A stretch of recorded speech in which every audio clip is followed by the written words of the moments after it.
By 8 p.m. Eastern Time, a countdown ends. The conditions attached to this approaching deadline leave no room for diplomatic maneuvering. A public statement laid out the stakes in absolute terms, warning, "The whole of civilization will die tonight, never to be brought back again." The author of that mandate is Donald Trump, issuing a direct and public threat.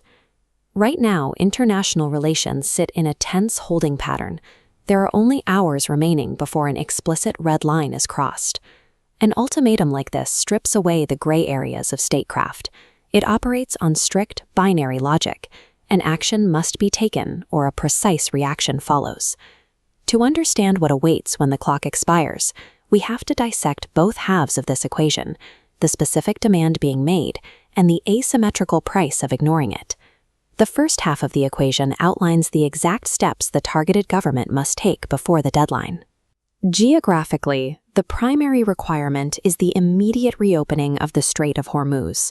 This narrow waterway serves as a critical maritime bottleneck. Whoever controls access through these waters holds immense leverage over global trade. Tied to that physical requirement is a secondary, broader condition: the establishment of a comprehensive deal with Iranian leadership. Unblocking this single maritime corridor and reaching that agreement form the strict barrier standing between the current standoff and total escalation.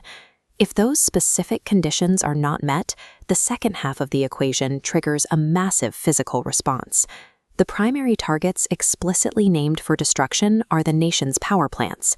The mandate also demands the destruction of bridges and coastal desalination plants. The targets chosen are civilian lifelines: electricity, transport, and drinking water, rather than military installations. These physical requirements keep a society functioning. Striking these specific assets connects to the initial rhetoric, providing the exact mechanism for how a civilization actually dies. The threatened consequence bypasses a standard strategic strike. It is an engineered effort to dismantle the country's ability to sustain human life. The driving force behind this ultimatum is psychological. The threat of total physical collapse is being used as a lever to force immediate internal political collapse. Trump's statement claims this pressure will finally end 47 years of extortion, corruption, and death. The explicit goal of the standoff is complete and total regime change in Iran. The broadcast contrasts the apocalyptic threat with a drastically different outcome, predicting a revolutionary, wonderful future where smarter minds prevail. Caught squarely in the middle of this high-level gamble are millions of ordinary citizens whose daily survival depends on those targeted lifelines. The 8 p.m. deadline forces a stark divergence. The outcome points either toward the systemic destruction of civilian infrastructure or a sudden, abrupt shift in the nation's governance.